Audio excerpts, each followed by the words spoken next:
Hello and welcome to Stolen From Me. With every case I cover, a viewer discretion is always advised. Please subscribe to my channel and also make sure the notification bell is switched on. It really helps my channel out a lot. I also have a second channel called Creepy Stories with Lindsay. If that sounds like your kind of thing, please subscribe to that as well. I will leave all the links below. But right now, let's just jump into today's episode. This is the episode of Maria Claudia Lutz. Maria would meet the man she would marry whilst growing up in Colombia. Maria Lutz and Fernando Manrique, they were both teenagers when they met. They would go their separate ways, but they would come back together. Maria would study at an all-private girls' school and graduate from school and university and go on to become a lawyer. Fernando Manrique studied at an all-boys school. He finished with an MBA, a Master's of Business Administration, at university, and he would go on to work in advertisement. In 2005, Manrique and Marie decided to move from Colombia to Davison in Sydney, Australia for a fresh start. They would soon buy their first family home together, and they both adjusted to the move really well. A few months later in May, they would welcome their first child together, a little baby girl called Elisa. The following year in August, they were blessed to have another child. This time, they would welcome a little baby boy called Martin. Both children were born with non-verbal autism. However, this means that some children that are born with non-verbal autism can, in their lifetime, speak a few words. This is really important when Maria, later on in the episode, write an open letter. Understandably, the children would need a lot of care, and Maria was able to do that. When Elisa was 3 years old, she gave up her job as a lawyer and would stay at home and take care of her 2 children. She loved being a mum. As the children got older, Maria's family from Colombia would take a family trip to visit Maria and the children. They would help Maria out with the children, and they also wanted to spend some much-loved time with Maria. Manrique worked for a multinational company which paid him around $300,000 a year. This would be enough to take care of him and his family, meaning that Maria got to stay at home and look after her children just like she wanted to. In 2012, Elisa would start school and attend St. Lucy's School for children with disabilities. Then the following year, Martin would follow in his sister's footsteps and attend the same school. Both children loved that school, and they got on really well there. Maria would also be a big part of that school.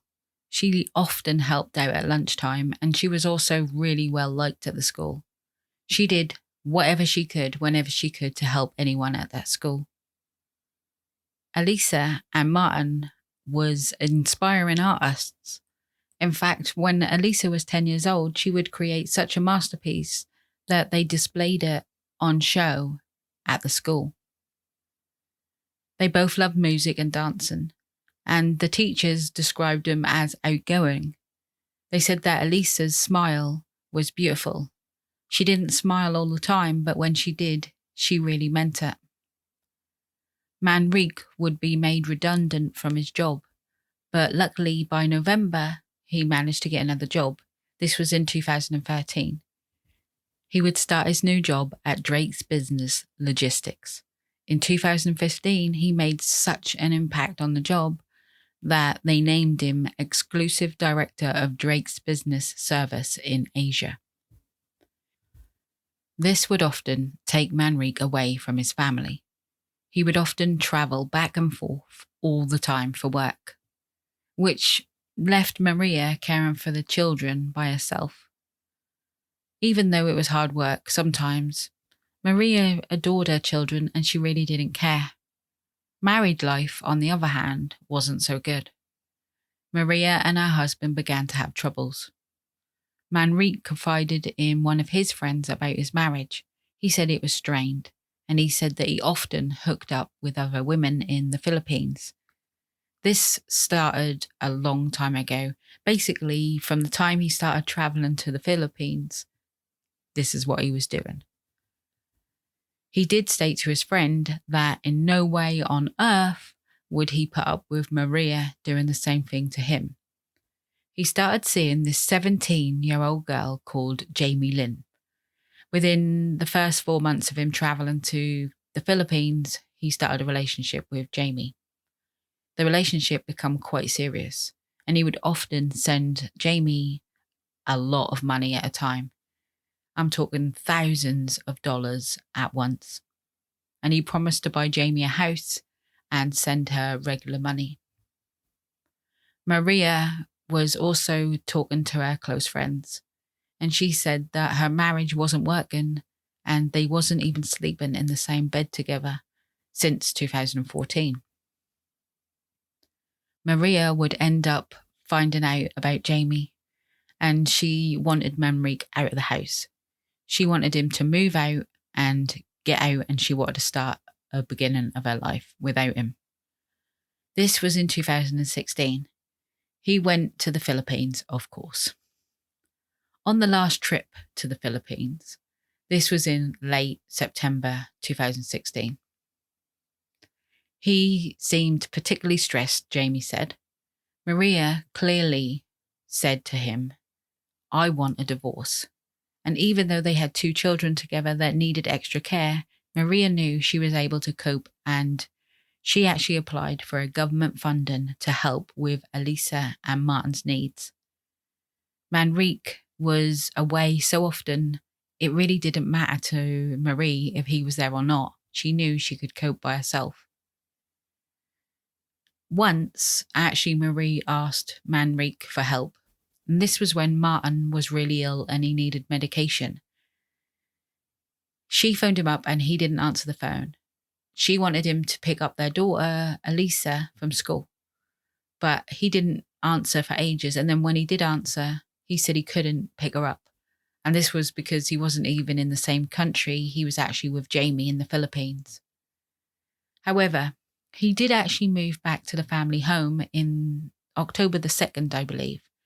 And Maria actually told a close friend that since her husband had come home, he has been on his best behaviour. During the same week, it is said that Maria said that Manrique was trying to act like the father of the year. And this just wasn't true. You know, we all know he isn't the father of the year or even the husband of the year.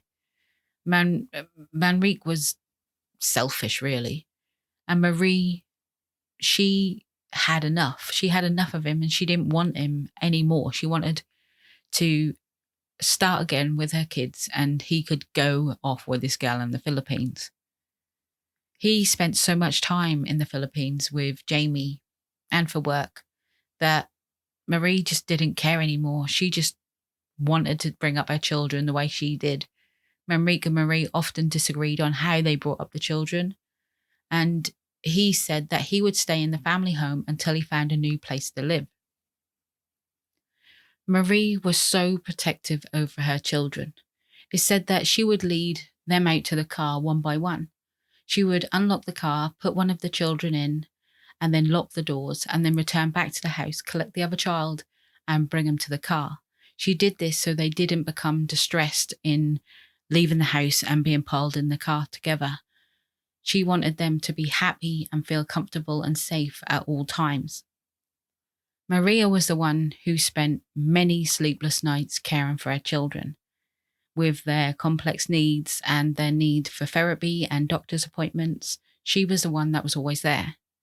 She was the one that would post on her social media that her worst nightmare would either be her kids getting lost or going missing. On one occasion, Maria was out shopping with Elisa and Martin when a lady decided she knew best on how to bring up Marie's children, and she came at Marie. Now, this is when I said earlier that some children can speak some words when they're non-verbal in autism. I actually looked it up to make sure this was correct as well. So what happened was they were out shopping and the children said some bad words, apparently. And this lady came for Marie. Marie was so upset, and she actually went to social media and wrote an open letter for this lady. It read, "Dear lady at Coolum, I hope I'm saying that right. Yes, my children were rude and used revolting language. I apologise to you twice. But in your ignorance, you chose to have a go at me about my child's behaviour. On the outside, my children look like normal kids. But guess what? They are far from it. You can't see autism like you can see the chicken pox.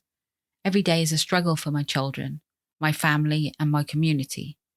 And it is so disappointing that someone like you can just so easily make it so much harder. My kids didn't choose to be this way. They didn't ask to be born with autism. They are truly great kids. You, unfortunately, see them on a bad day. I was crying my eyes out. I was mortified. I was embarrassed. Please educate yourself on autism and try a bit of empathy. I'm trying so hard to help my kids. Next time you feel the need to have a go at someone about their kids, how about you stop and ask, are you okay?" On the 6th of October, Manrique decided that he was going to fix up the family home. Over the next following days, Manrique was busy sorting out stuff for the house. He would go to the local store, which I think is called Bunnings, and he would collect several items that he needed for the house. Marie was seen in the garden with the children. Marie was chatting with the neighbours while Manrique was working on the roof of the house. Elisa and Martin were playing really happy in the garden. It was just a really nice time for Marie. Monday the 17th of October. Marie's friend and co-worker became concerned when Marie didn't turn up for work for her voluntary shift at the school. This was completely out of character. She would never let anyone down. After finding out the children also didn't attend school and Maria wasn't responding to any text, emails or calls at all, no one could get a hold of her in any way, her friend decided it was time to do a welfare check, and they sent 2 officers to Maria's address.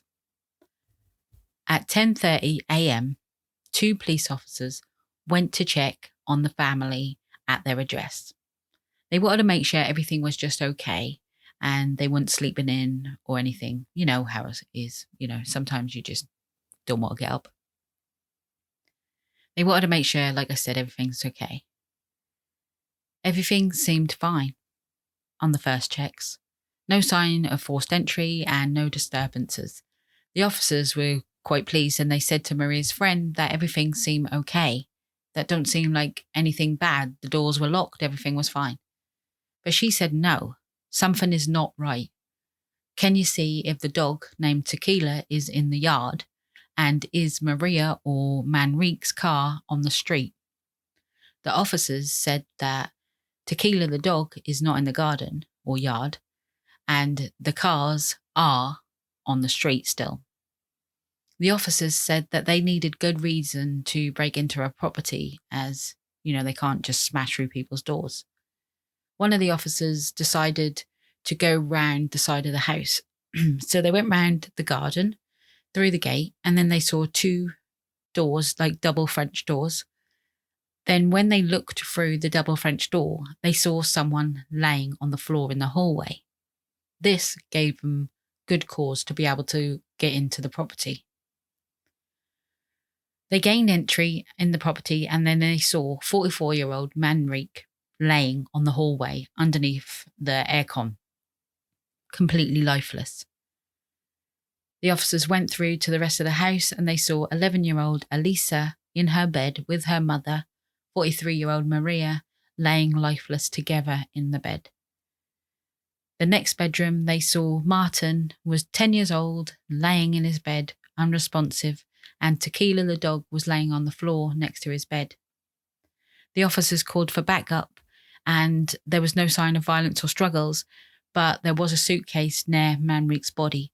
This was really not out of place because he travelled a lot. They did sort of have a sense that something was not right in the house, so they got out of the house. Neighbours and news channels started to get wind of what was happening. They started to call it a murder-suicide. They said that Maria was under strain and couldn't cope with 2 autistic children.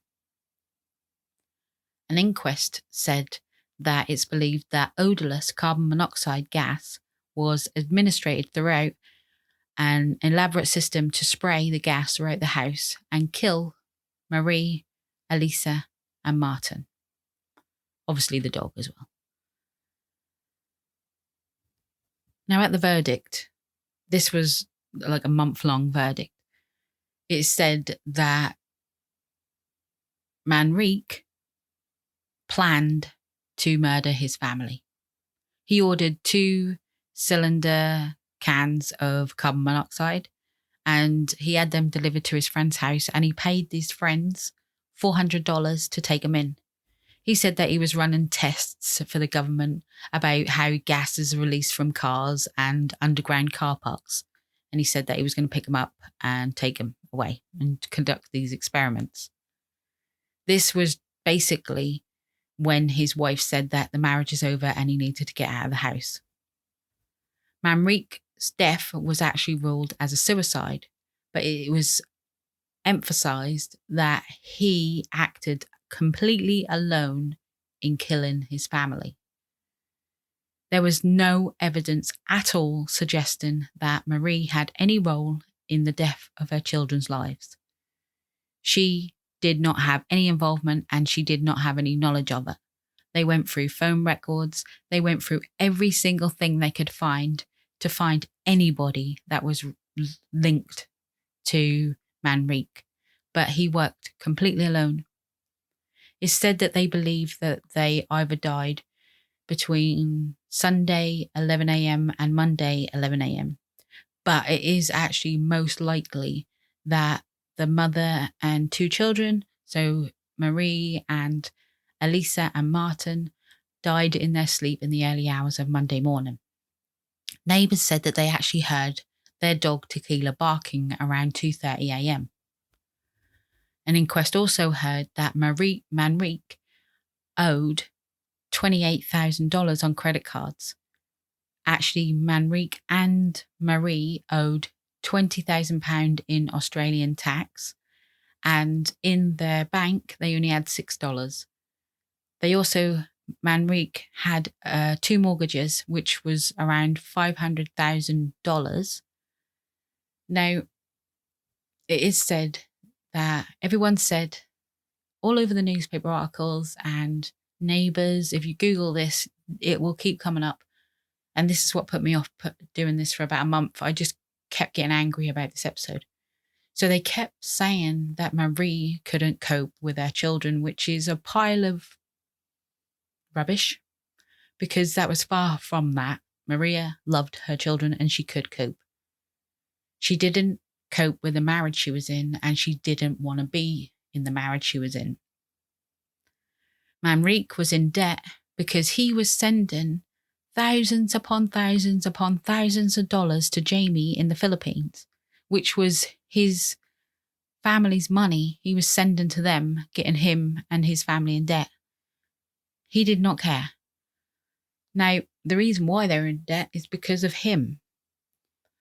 Now, he wanted to start a new life in the Philippines. They think that that is the case. They believe that he was actually packing that day and he turned on the gas cans to kill his family, and then he was going to make his way out the door. That's why in the hallway his suitcase was there, and also he was there on the floor. He wasn't with his children in the beds like, you would think that would be if that was an actual murder-suicide.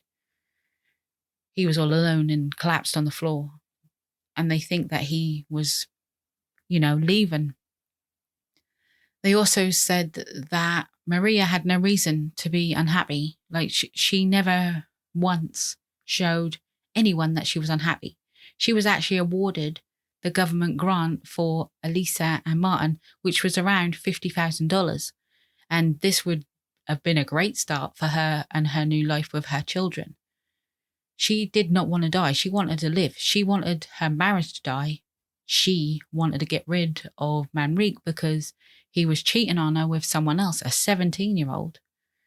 And she wanted to start again. She was a lawyer. She was successful before all this, you know. She was able to cope on her own, and she was able to cope with her children. Then she had all this money coming. I do believe that before she died, she knew that she had $25,000, which was for Elisa. But I think she passed away before she knew that Martin was actually awarded $25,000 as well. I think, but don't quote me on it. She had no involvement in this whatsoever. The neighbours said that Manrique was working really hard on the roof of his house for a couple of days leading up to what happened. He was actually installing pipes from the shed to the roof to get all this carbon monoxide in the house to kill his family. So he was out pretending to be the loving husband working on the house when really he was creating a death trap for him. He had these plans that he was going to kill him off, and obviously, like I said, he was going to go to Jamie and there. I don't know how he was going to do that because he'd spent all his money. What was he going to live off, you know? She obviously wanted money from him. He gave it all to her. Maybe he decided in the house that, what am I going to do, you know?